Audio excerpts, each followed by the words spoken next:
नमस्कार दोस्तों, स्वागत है आप सभी का आपके अपने YouTube channel the vastu divine में। बहुत बहुत स्वागत है। आइए आज आप सब जानेंगे वर्ष 2025 श्रावण मास कृष्ण पक्ष में एकादशी का व्रत कब धारण किया जा रहा है। तो जानेंगे व्रत के शुभ मुहूर्त के बारे में, पारण समय के बारे में, पारण कब और किस चीज से किया जाएगा, इस दिन भगवान को विशेष करके किस वस्तु का भोग लगाएं, इस दिन क्या करें क्या ना करें। तो आइए जानते हैं इन सबों के बारे में। संपूर्ण जानकारियां की प्राप्ति के लिए वीडियो को अंत तक जरूर देखें। चैनल पर अगर आप पहली बार आए हैं तो चैनल को लाल बटन दबा करके सब्सक्राइब करें। साथ ही बेल आइकन घंटी को दबाएं ताकि आने वाली वीडियो का नोटिफिकेशन आपको समय से मिलता रहे। वीडियो को लाइक करें, साथ ही कमेंट में भगवान विष्णु की जय जरूर लिखें। आप सभी भक्तों को कामिका एकादशी, कामदा एकादशी की ढेर सारी शुभकामनाएं। आप सभी के जीवन में लक्ष्मी नारायण की कृपा से आप सभी को सभी प्रकार के सुख तथा समृद्धि की प्राप्ति हो। श्रावण मास कृष्ण पक्ष में पड़ने वाली एकादशी को इसे कामदा एकादशी और कामिका एकादशी के नाम से जाना जाता है। इस दिन विशेष प्रकार से भगवान विष्णु के चतुर्भुजी स्वरूप की पूजा करनी चाहिए। साथ ही माता लक्ष्मी एकादशी माता की पूजा करनी चाहिए तथा यह व्रत जो कि भगवान शालिग्राम को अर्पित है। इस दिन भगवान शालिग्राम की पूजन करने का भी विधान है, इसलिए इस दिन को जो कि शालिग्राम पूजन भी माना जाता है। यह व्रत सांसारिक बंधनों से छुटकारा पाने के लिए श्रेष्ठ है। इस व्रत को करने वाला धन, वैभव, पुत्र, पौत्र आदि का सुख भोगता है तथा इस व्रत के पुण्य प्रभाव से वाजपेय यज्ञ का पुण्य फल प्राप्त होता है। जो मनुष्य शंख चक्र गदाधारी एवं श्रीधर नामक विष्णु भगवान का पूजन करते हैं और भक्तिपूर्वक ध्यान करते हैं, उनको नैमिषण्य में एवं पुष्कर तथा काशी में गंगा स्नान का जो फल होता है उससे भी अधिक उत्तम फल की प्राप्ति होती है। श्रावण मास कृष्ण पक्ष की एकादशी तिथि प्रारंभ समय 20 जुलाई 2025 दिन रविवार दोपहर 12:14 और एकादशी तिथि की जो समाप्ति है वह 21 जुलाई 2025 दिन सोमवार सुबह 9:40 पर एकादशी तिथि की समाप्ति है। तो शुद्ध रूप से सूर्योदय व्यापनी के अनुसार द्वादशी युक्त एकादशी का व्रत सभी भक्तजन अस्मार्थ हो या वैष्णव हो, सभी जो कि 21 जुलाई को सोमवार के दिन एकादशी का व्रत धारण करेंगे। इस बार श्रावण के महीने में एकादशी के दिन सोमवार का दिन पड़ रहा है, तो यह और भी उत्तम है क्योंकि इस दिन सावन सोमवार का व्रत भी किया जाएगा और एकादशी का व्रत भी धारण किया जाएगा। तो इस दिन भगवान शिव तथा भगवान विष्णु का पूजन करें तो यह बड़ा ही उत्तम फलदायी होगा। इस व्रत का पारण 22 जुलाई को किया जाएगा। पारण के लिए कहा गया है पारण द्वादशी में ही करनी चाहिए। हरिवासर समाप्त होने के बाद करना चाहिए। द्वादशी तिथि का पहला चौथाई हिस्सा हरिवासर का होता है। द्वादशी तिथि की समाप्ति जो कि 22 जुलाई को सुबह 7:06 पर द्वादशी तिथि की समाप्ति है। तो व्रत का पारण सभी भक्तजन 22 जुलाई को सुबह 5:21 से सुबह 7:05 तक व्रत का पारण संपन्न कर लेंगे।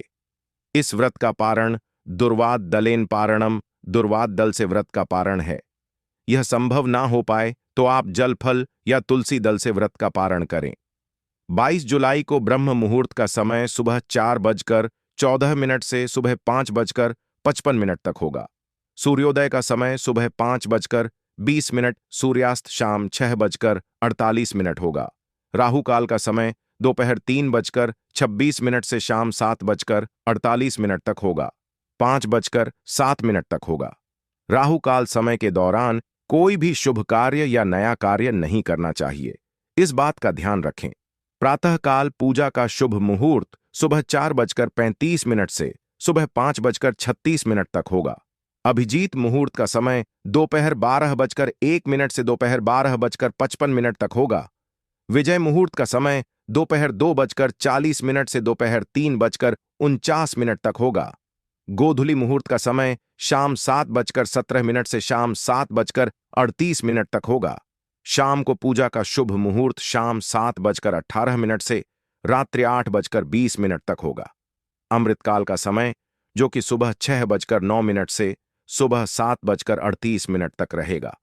21 जुलाई को सर्वार्थ सिद्ध योग बन रहा है, जो कि पूरे दिन तक रहेगा, और इस दिन अमृत सिद्ध योग भी बन रहा है, जो कि रात्रि 9 से 7 से शुरू होकर के अगले दिन सुबह 5 से 7 तक होगा। इन योग में पूजन आदि का कार्य करना, दान पुण्य के कार्य करने का विशेष महत्व माना गया है। जो भी व्रत है, वृत्ति के लिए चाहिए कि दशमी तिथि के दिन सूर्यास्त से पहले ही जो कि सात्विक आहार ग्रहण कर लें। रात्रि ब्रह्मचर्य का पालन करते हुए एकादशी व्रत का और भगवान विष्णु के नामों का स्मरण करते हुए सोना चाहिए। एकादशी की सुबह ब्रह्म मुहूर्त में उठ करके नित्य क्रियाओं से निवृत्त होकर के स्नान आदि करके शुद्ध वस्त्र धारण करें। व्रत का संकल्प ले भगवान से प्रार्थना करें, हे भगवान विष्णु, आज मैं श्रावण मास कृष्ण पक्ष की कामिका एकादशी अथवा कामदा एकादशी का व्रत धारण करने जा रहा हूं या करने जा रही हूं। इस प्रकार से प्रार्थना करें कि यह व्रत मेरा निर्विघ्न पूरा हो, हमें पुण्य फलों की प्राप्ति हो। आपके मन में जो भी इच्छा हो, जो भी कामना हो, वह भगवान विष्णु से कहें। और इस दिन सुबह और शाम के वक्त दिन रात्रि उपवास रहते हुए पूरे विधि विधान के साथ सुबह और शाम के वक्त भगवान का पूरे विधि विधान के साथ पूजन करें। जो उपवास नहीं रह पाते हो, जिनका स्वास्थ्य सही ना हो, तो आप एक समय फलाहार ग्रहण करके व्रत को धारण कर सकते हैं। तो इस दिन भगवान का सुबह और शाम के वक्त पूरे विधि विधान के साथ गंध पुष्प धूप दीप आदि से पूजा करें। विशेष करके भगवान को इस दिन गाय का दूध अवश्य ही चढ़ाएं और उसका भोग भी भगवान को लगाएं और फिर प्रसाद के रूप में उसे ग्रहण भी करना चाहिए। इससे अनंत फलों की प्राप्ति होती है। इस प्रकार से इस दिन भगवान का पूरे विधि विधान के साथ पूजन करके कथा श्रवण करें। विष्णु सहस्त्र नाम आदि का पाठ या श्रवण करें। पुरुषोक्त आदि का पाठ या श्रवण करें। इस दिन ओम नमो भगवते वासुदेवाय, श्री कृष्ण गोविंद हरे मुरारी आदि मंत्रों का जप करना चाहिए। जहां तक हो सके 108 बार जप करें या जो भी हो मन ही मन जप करना चाहिए। इससे भगवान विष्णु अति प्रसन्न होते हैं। इस प्रकार सुबह शाम के वक्त पूजन करके रात्रि में जहां तक हो सके जागरण करनी चाहिए। द्वादशी की सुबह उठ करके स्नान करके शुद्ध वस्त्र धारण करके भगवान का पूजन कर लें, भगवान की आरती कर लें। इसके बाद ब्राह्मणों को भोजन करवाएं। उन्हें भोजन कराने का समय न मिल पाए तो उनके निमित्त अन्न वस्त्र जो भी आपसे बन सके दक्षिणा द्रव्य आदि रख करके ब्राह्मणों को दान दक्षिणा देके उसके बाद फिर आप व्रत का पारण जो कि समय के अनुसार कर लें तो यह अनंत फलदायी होता है। व्रत को व्रत के दौरान जो कि शुद्ध और सात्विकता का पालन करना चाहिए, ब्रह्मचर्य का पालन करना चाहिए। व्रत के दौरान किसी के ऊपर क्रोध नहीं करनी चाहिए। अपने मन में किसी के प्रति ईर्ष्या या द्वेष का भाव नहीं लाना चाहिए। ब्रह्मचर्य का पालन करना चाहिए। भगवान विष्णु के चरणों में अपना मन लगाना चाहिए। और इस बार खास करके सोमवार के दिन एकादशी का व्रत है, तो इस दिन भगवान विष्णु का पूजन करें। साथ ही भगवान शिव जी के मंदिरों में जाकर के भगवान शिव जी का अभिषेक करें, पूजन करें, तो यह अनंत फलदायी माना गया है। और इस दिन भगवान का पूजन करें तो भगवान विष्णु का जो कि तुलसी मंजरी से अवश्य ही पूजा करनी चाहिए। साथ ही भगवान शिव का भी तुलसी मंजरी से पूजन करें। भगवान शिव को तुलसी दल नहीं चढ़ाया जाता है, लेकिन तुलसी मंजरी भगवान शिव जी को अर्पित की जाती है। तो इस दिन भगवान शिव जी को तुलसी मंजरी अर्पित करें। साथ ही भगवान को विष्णु को जो कि तुलसी दल के साथ तुलसी मंजरी अवश्य ही अर्पित करें, तो यह अनंत फलदायी होगा।